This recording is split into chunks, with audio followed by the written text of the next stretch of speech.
क्योंकि नेहरू भी उनकी रियासतें थी, मतलब नेहरू उनकी रियासत के रियासतदार थे। और संजीव बालियान कहता है कि जाट केवल जो किसान होते हैं, ये किसान विसान नहीं थे, ये तो जो जमीन जोत रहे थे। सरकार ने जब जमींदारी उन्मूलन लागू हुआ तो हिंदू जमीनें, उन्होंने ये बयान देना कि जाट लैंड है ये, उससे एक और आक्रोश पैदा हुआ। क्योंकि सहारनपुर में मात्र 5 गांव हैं इनके, और मुजफ्फरनगर में हमारी आबादी और इनकी आबादी, समझौता करो पर हमारी कीमत पे हमें समझौता मंजूर नहीं था। तो मजबूत आदमी के हाथों में ही ठीक लगता है, किसी ऐरा गैरा के हाथ में नहीं तो ठीक नहीं लगता।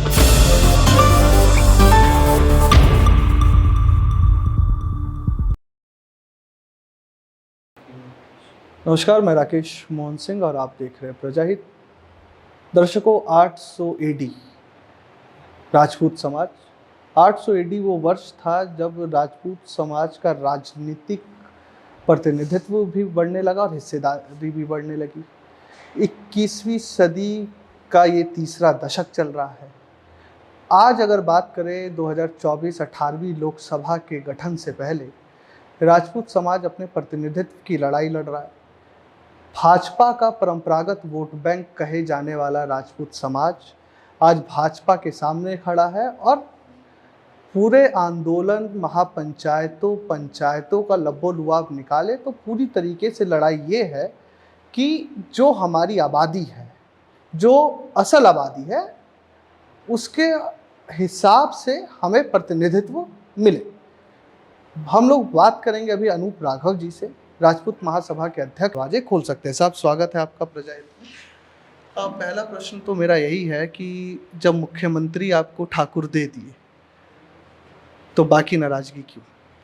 ये मुख्यमंत्री की जहाँ तक बात है, माननीय मुख्यमंत्री योगी आदित्यनाथ जी तो एक नाथ संप्रदाय से आते हैं, और उनका राजपूतों से जब वो नाथ संप्रदाय उन्होंने ज्वाइन कर लिया तो उसका फिर राजपूतों से तो कोई मतलब रही नहीं। सर्व समाज के नेता है वो। तो बीजेपी इस बात को प्रोजेक्ट कर रही है कहीं ना कहीं अप्रत्यक्ष रूप से कि योगी आदित्यनाथ आप ही के समाज के नेता हैं।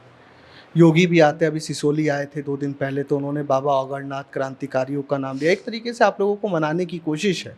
असल लड़ाई जनता समझना चाह रही है कि है क्या? असल लड़ाई स्वाभिमान की लड़ाई है, जो हम पे, राजपूत समाज पे, जो भाजपा के विभिन्न नेताओं द्वारा, जैसे पुरुषोत्तम रूपाला है, उनके द्वारा एक बयान दिया गया कि भाई हमारा जो मुगलों के साथ, जब हमारा मुगलों के साथ रोटी बेटी का नाता था तो हम लड़ाई किससे लड़ रहे थे। तो ऐसे लोगों को जो भाजपा या जो भी नेतृत्व ऐसे लोगों को बढ़ावा दे रहे हैं, हमारा मानना है और हमारी मांग है ऐसे लोगों के खिलाफ भाजपा सख्त कार्रवाई करे।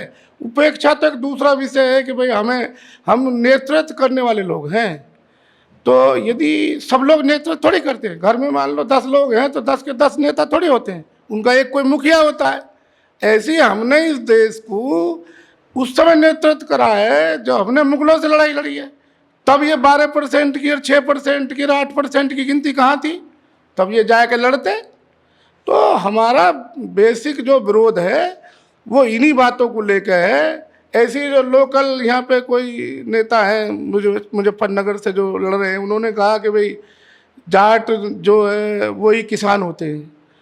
जमींदारी उन्मूलन में जब देश आज़ाद हुआ 567 हमने रियासतें दी, और 567 रियासत जिस बिरादरी ने दी इस देश को एक करने के लिए, कोई हमसे ज़बरदस्ती नहीं ले सकता था। हमने अपनी स्वेच्छा से दी, और हमसे ज़बरदस्ती किसी ने ली भी नहीं। एक थी जम्मू कश्मीर, वो नहीं ली गई ज़बरदस्ती तो इनसे। तो वहाँ के जो हमारे जो मान सिंह थे, उन्होंने मना कर दिया कि भाई मैं विलय नहीं करूँगा, इनसे नहीं लिया गया। क्योंकि नेहरू भी उनकी रियासतें थी, मतलब नेहरू उनकी रियासत के रियासतदार थे। अब इस बात से उस समय तो ये किसी ने विषय नहीं उठाया। जब लड़ने के लिए थे, खून बहाया तो हमने बहाया, और जब जितनी भी सारी मान लो जैसे दूसरी जाति हैं, तो हमने कभी किसी जाति का विरोध नहीं करा। हमने सभी जातियों को साथ लेकर चलने का काम करा है। लड़ाई हमने खुद लड़ी है, जौहर हमारी महिलाओं ने करी है, किसी ने नहीं करी। किसी दूसरी जाति का कोई जौहर करा हो तो बताओ मुझे, एक क्या कोई ध्यान में आती हो। ये जो इस तरीका की जो कोई महेश शर्मा या इस तरीका की कोई बात करता है और संजीव बालियान कहता है कि जाट केवल जो किसान होते हैं, ये किसान विसान नहीं थे, ये तो जो जमीन जोत रहे थे, सरकार ने जब जमींदारी उन्मूलन लागू हुआ तो इनको जमीनें दे दी और ये जो जोतने बोने लगे। तो ये इनकी बात गलत है, हमारी इससे घोर आपत्ति है। ऊपर से भाजपा का शीर्ष नेतृत्व माननीय अमित शाह जी जो गृह मंत्री है इस समय, उन्होंने ये बयान देना कि जाट लैंड है ये, उससे एक और आक्रोश पैदा हुआ, क्योंकि सहारनपुर में मात्र 5 गांव हैं इनके और मुजफ्फरनगर में हमारी आबादी और इनकी आबादी से ज़्यादा है। भाई मुजफ्फरनगर में जो बताते हैं कि भाई 8% वोट इनकी, 8% हमारी है, और उसके बाद में हम पे जो उसी लोकसभा में सरदना विधानसभा जब जुड़ जाती है तो हमारी सीटें ज़्यादा, हमारी संख्या ज़्यादा है, हमारी 2.5 लाख है, इनकी 1,70,000 है। और 2014 में जयंत चौधरी कहाँ थे, 2019 में जयंत चौधरी कहाँ थे? भाई जब ये 2014 में ये बिरादरी जिता के भेज सकती है यहाँ से सारी सीटें, 2019 में भेज सकती है, 300 पार करा सकती है, तो फिर ऐसी कौन सी परेशानी आ गई? अच्छा, हम तो कह रहे सबसे आप समझौता करो, पर हमारी कीमत पे हमें समझौता मंजूर नहीं है। गाजियाबाद का जिक्र करूं मैं, अभी पीएम गाजियाबाद की रैली में गए थे, जनरल वीके सिंह का टिकट कटा, लेकिन पीएम अपने साथ जनरल वीके सिंह को भी गाड़ी में लेकर घूम रहे हैं। ये राजपूत समाज को मनाने की कवायद है और इस तरह की चीज़ों से आप लोग मानेंगे या लड़ाई अभी जारी रहने वाली? भाई देखो, ऐसी मनाने की नौबत क्यों आई? जर्नल का भी इन्होंने जाति देख ली, इन्होंने जर्नल की भी जाति निकाल ली। भाई जर्नल वो पूरा देश का जर्नल था। अच्छा चलो, जर्नल का काटना था, उस जाति के किसी दूसरे आदमी को दे देते। ऐसे आदमी को टिकट दे दिया वहां से कि जो हमारी जाति के खिलाफ है। हमारी जाति की अभी पीछे मैं 1-2 वीडियो देख रहा था, उन्होंने भूमि अब कब्जाई हुई है, हमारे राजपूत बिरादरी की उन्होंने भूमि कब्जाई हुई है। ये आप जाके चाहो तो तहकीकात कर लेना। तो वो हमारा विरोध है। जनरल उस पार्टी से हैं और उस बिरादरी से हैं कि हम लोग कभी धोखा देने वाले लोगों में से नहीं है। तो यदि मान लो मोदी जी को ये लग रहा है कि जनरल के जाने से वहाँ शांति आ सकती है, तो जनरल साहब उसमें गए होंगे, हम कोई मना थोड़ी कर रहे हैं, हम कोई आज भी विरोध में नहीं है। परंतु हमारा जो विरोध है वो कुछ चीज़ों को लेके है। उन्हें भाजपा को हमारी चीज़ों को, जितनी भी चीज़ें हैं उन्हें कंसीडर करना चाहिए। हमने यहाँ के जो स्थानीय नेता हैं, इस लोकसभा के प्रभारी हैं, इसमें जो वर्तमान सांसद थे माननीय राजेंद्र अग्रवाल जी, उनको भी हमने अपनी आपत्तियाँ दी हैं। उन्होंने ऊपर पहुँचाई हैं नहीं पहुँचाई हैं ये तो वही जान सकते हैं, हमें तो कुछ पता उन्होंने बताया नहीं है वापस लौट कर। एक अंतिम सवाल कि जिस तरीके से विपक्ष जातिवार जनगणना की बात कर रहा है, चाहे राहुल गांधी हो, अखिलेश यादव की आज आपके मेरठ में रैली थी, उन्होंने भी वहाँ पे पीडीए की बात की, तो क्या बीजेपी को ये लगने लग गया, और उनकी अगर कुल आबादी की बात करें राजपूत समाज को छोड़ के, राजपूत ब्राह्मण समाज को छोड़ के, तो उनकी आबादी लगभग 60 से 70% है, तो क्या राजपूत समाज से किनारा बीजेपी भी इस वजह से कर रही है कि जातिवार जनगणना की जो ओबीसी SC ST की बात विपक्ष कर रहा है, उसकी काट के चक्कर में राजपूत को न्यूट्रलाइज करने की कोशिश की एक कवायद बीजेपी की तरफ से? देखो, जब से ये उत्तर प्रदेशी असेंबली बनी है, सरकार का मुखिया कोई भी रहा हो, मुख्यमंत्री कोई भी रहा हो, हमारी ब्राह्मणों की और राजपूतों की 150 सीटें रही हैं। हमारा राजनीति में बहुत दखल रहा है।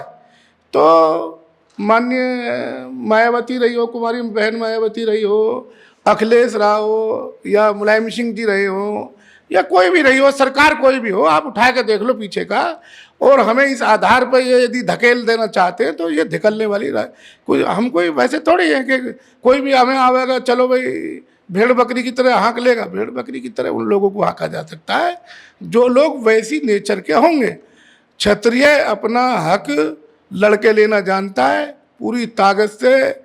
यदि ऐसा कोई हमें किनारा, पहली बात तो हमें लग नहीं रहा किनारा, क्योंकि जितनी हमने आपत्ति दर्ज करी है वो आपत्ति कहीं ना कहीं भाजपा को परेशानी डाल रही है। और हमारा क्योंकि दूसरे समाज के संग बड़ा अच्छा तालमेल है, तो जब हम वोट करते हैं किसी पार्टी के लिए, किसी कैंडिडेट के लिए, तो हमारे संग हम ही वोट नहीं करते हैं।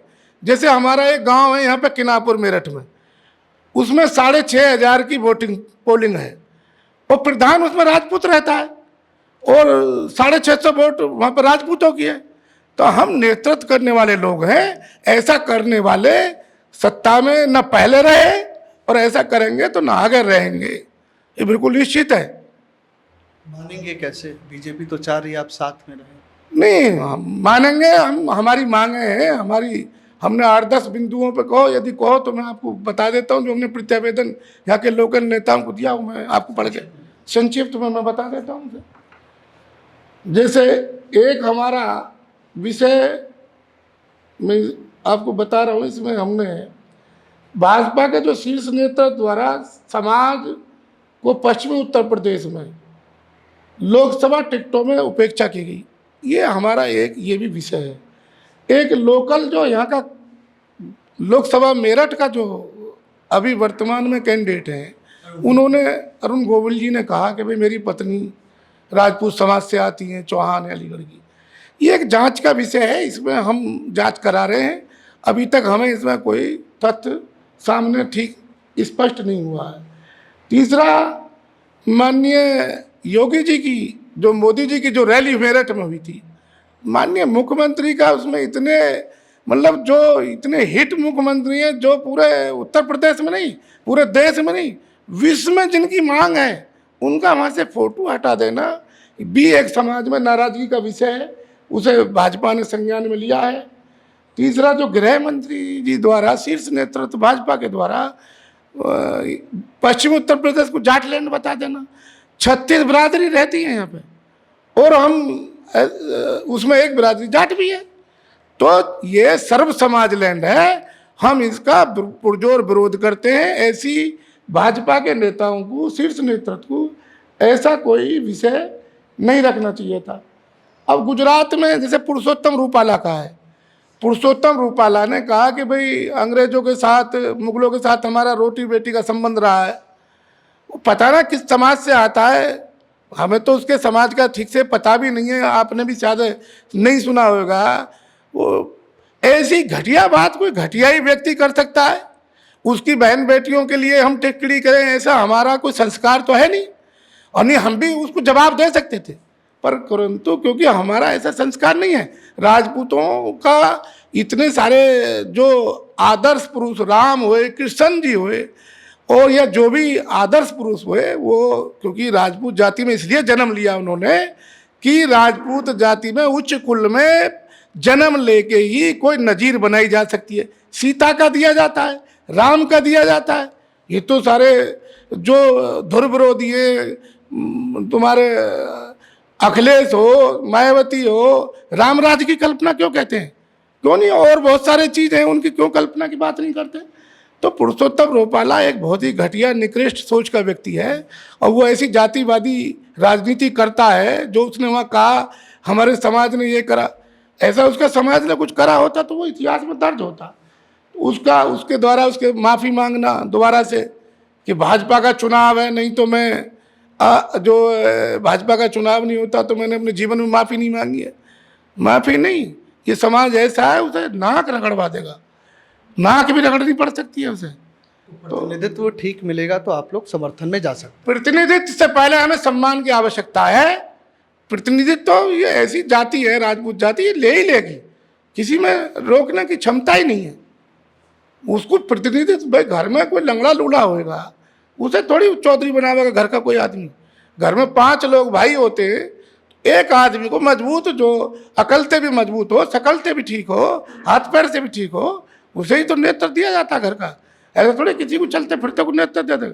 और देश में मान लो जैसे आज माननीय मोदी जी हैं, और मोदी जी को नेतृत्व देश इसलिए तो बार बार दे रहा है, तीसरी बार भी जो बात करते हैं कि तीसरी बार हम सत्ता में आ रहे हैं, इसलिए तो उनको भी यह है कि भाई वो नेतृत्व अच्छा कर रहे हैं 10 साल से, तो ऐसा वो लोगों का मानना भी है। तो भाई वो और क्यों नहीं दे देते वो, और किसी को देते वो नेतृत्व? मजबूत आदमी के हाथों में ही ठीक लगता है, किसी ऐरा गैरा के हाथ में नेतृत्व ठीक नहीं लगता।